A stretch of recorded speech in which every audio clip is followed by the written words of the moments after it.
Il s'appelle Bassolma Bazié, ministre d'État au Burkina Faso.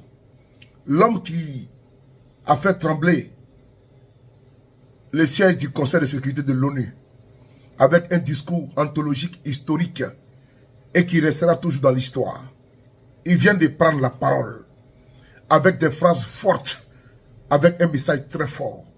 Écoutez ensemble le message depuis, n'est-ce pas, le Faso profond. Je salue l'ensemble des entités traditionnelles, communautaires, qui sont venues ici en quelques minutes nous entretenir en termes de musique. Je l'ai toujours dit que ceux qui chantent, ceux qui baissent la culture, ce sont des médecins, ce sont des infirmiers. À travers leur façon de faire, leur façon de dire, leur façon de chanter, même leur façon d'apparaître, ils nous soignent, même à distance, sans nous avoir touchés. Et justement, certains sont passés. Nous avons eu le temps de leur remettre 10 francs. Mais ceux qui étaient les premiers à nous accueillir, étant donné qu'ils sont traditionnellement habillés, la tradition aussi a ses principes et la façon dont il faut se comporter. Et quand vous avez des masques devant vous, si vous ne savez pas comment ils ont été habillés, si vous ne savez pas comment ils ont été conduits devant vous, vous ne pouvez pas vous lever et puis commencer à leur tendre la main. Mais si on n'a pas pu tendre la main, ça ne veut pas dire que ce qu'ils ont fait n'a pas été très beau. C'est même très très beau. Et je le dis, je tiens au nom du chef de l'État et du Premier ministre à saluer toutes les communautés ici présentes. Ce que nous venons de vivre est en conformité avec le message qui est toujours livré au peuple burkinabé. Le peuple burkinabé, appelé anciennement peuple voltaïque, n'a jamais pris la honte devant qui que ce soit, quelle que soit la période.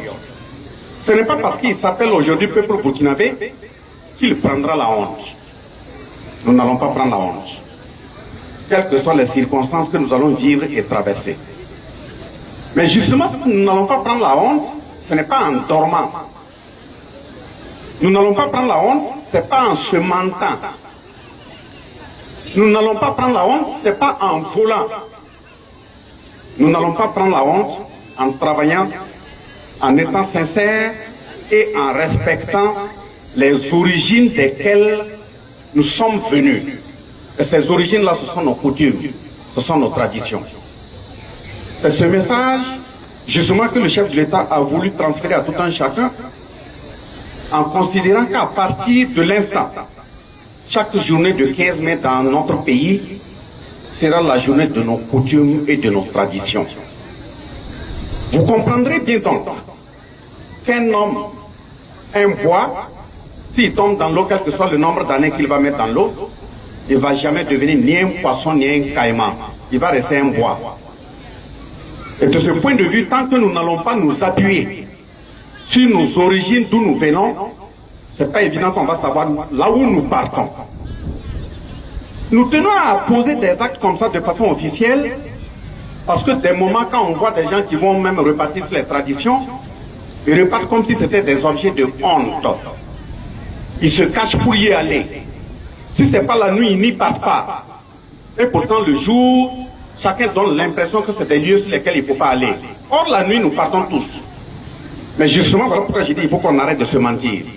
C'est justement le fait d'arrêter de se mentir que cette journée du 15 a été instituée.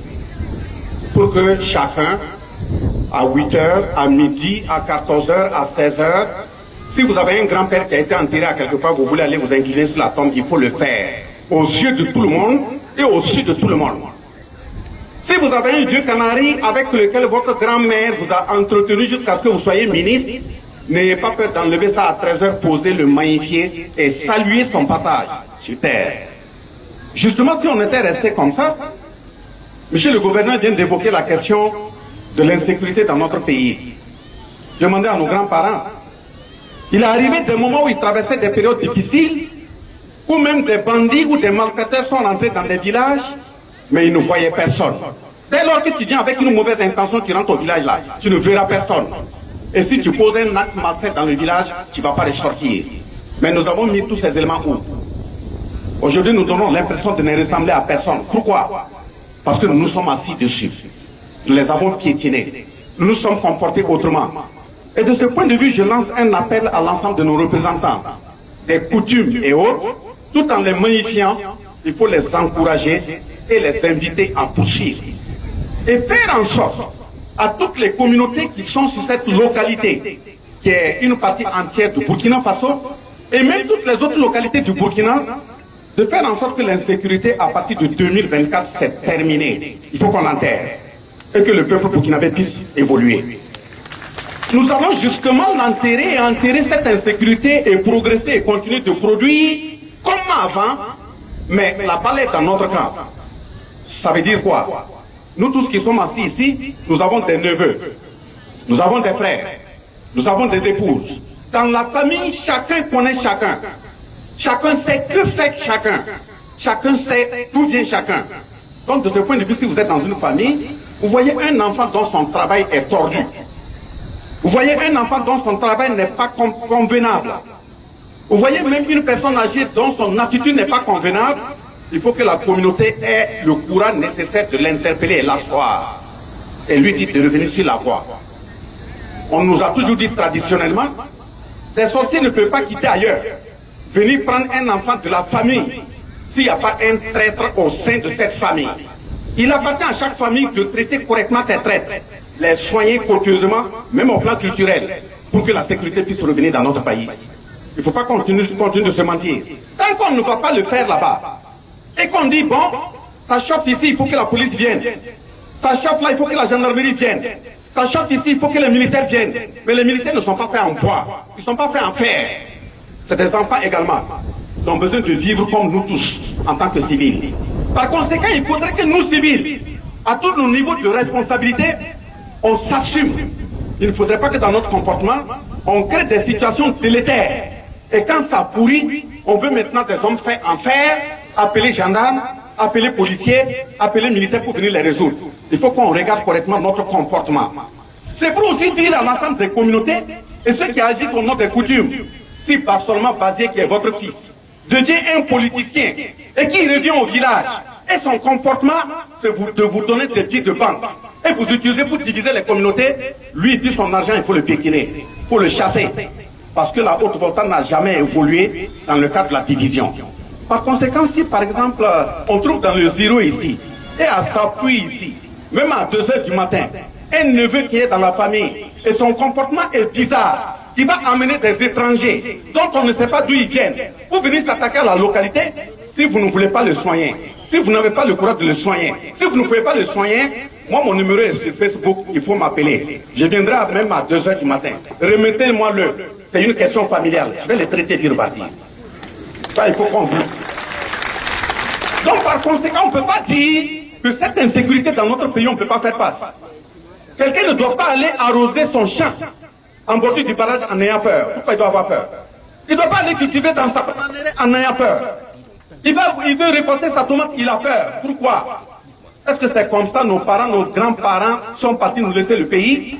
Ce n'est pas comme ça. Voilà pourquoi le capitaine Ibrahim Traoré, président de la transition, a dit, nous tous qui sommes ici, des enfants jusqu'aux plus âgés, aujourd'hui chacun doit se considérer comme si, ce n'est même pas comme si, il est un volontaire pour la défense de la patrie. Et dans notre comportement, ça doit être comme ça. Il ne faudrait pas que ça chauffe dans un village et puis on est là, on fait des appels, l'armée n'a qu'à venir, les policiers n'ont qu'à venir, les gendarmes n'ont qu'à venir, ils sont tombés du ciel, non?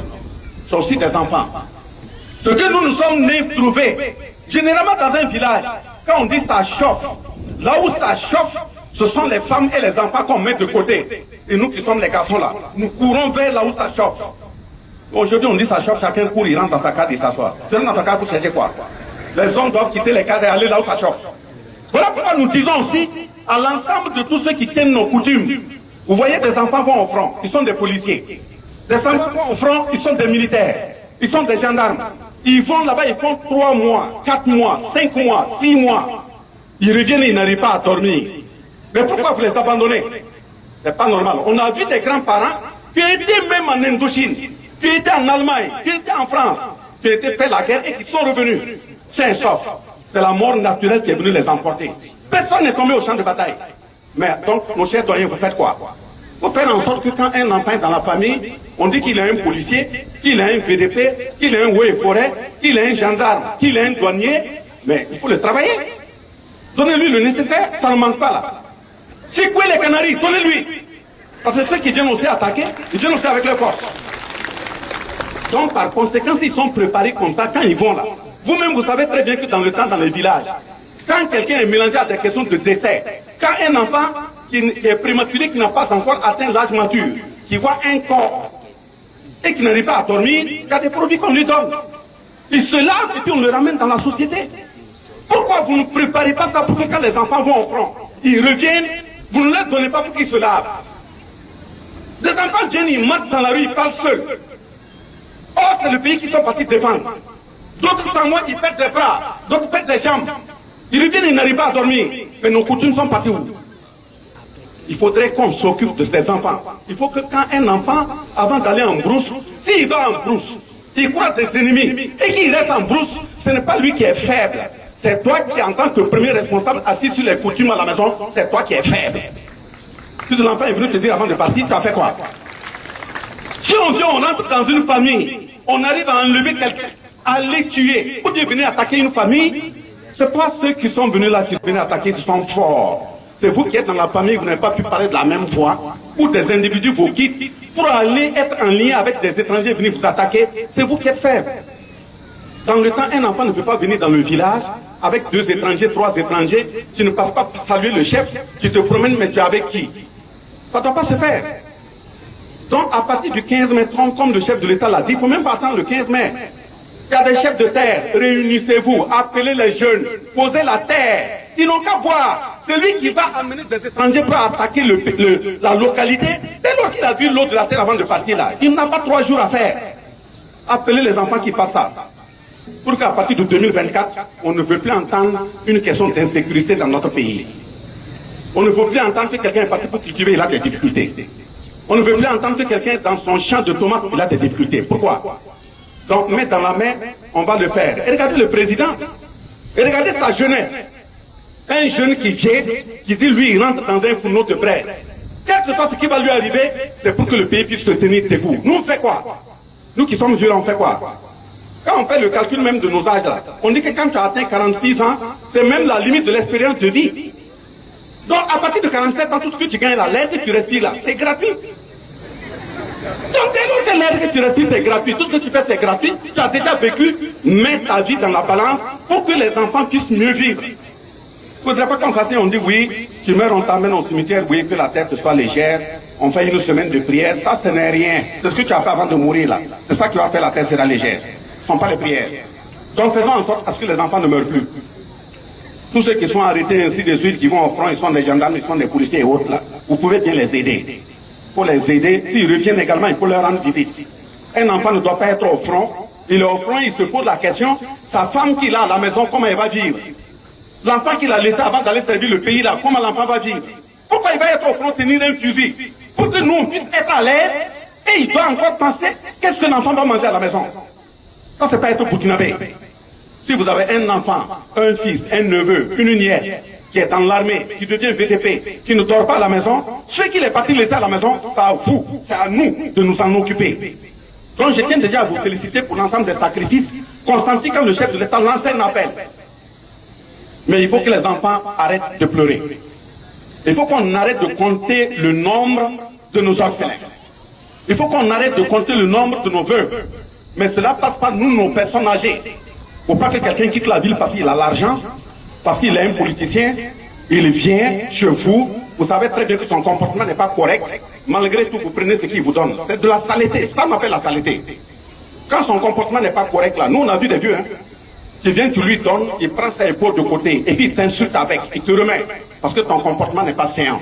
On a la chance qu'il y a la télé, il y a la radio, il y a les médias, où tous nos enfants qui sont même hors de la localité là, chacun sait ce qu'ils font. Donc s'ils n'ont pas un comportement correct, appelez-les au village, il faut leur dire la vérité. Moi je vous parle comme ça parce que je ne suis pas un politicien. Je ne veux même pas être un politicien. Ça ne m'intéresse pas. Je ne cherche pas de l'électorat. On m'a appelé pour une mission. Moi, j'exécute ma mission. Si maintenant la mission finit, même si Bassorman veut venir demander quelque chose, vous voulez voter, vous votez, vous ne voulez pas, vous laissez. Ce n'est pas de la campagne. Je dis et je répète, il faut que 2024 là, la crise là finisse. Et que nos mamans aillent en brousse chercher leur bois comme avant. Les jeunes qui veulent aller au barrage cultiver, qu'ils y aillent et qu'ils le fassent comme avant. Il faudrait plus qu'il y ait de la peur. Donc, c'est un appel qu'on lance à l'ensemble de toutes les entités et que nos frères et sœurs qui sont dans les villes qui ont honte, qui ne veulent plus aller sur les coutumes là, voilà, nos chers frères qui sont assis, les doyens, le 15 mai là, il faut faire sortir les choses. Les enfants vont quitter la ville et revenir. Celui qui a eu un poulet, celui qui a un coq, ainsi de suite, il faut égorger. Donnez au man. Et maintenant, le chef aussi qui égorge en mentant là, il n'a qu'à partir. Les ancêtres sont là, ils n'ont qu'à l'appeler. Il va repartir les jeunes. Comme ça aussi, on doit purifier. Sinon, on ne va pas avancer. Hein. Voilà. Donc, ceci étant, nos mamans qui sont en soleil, nos enfants qui sont en soleil, toutes mes excuses. J'ai été un peu long, mais il fallait qu'on se dise cette vérité.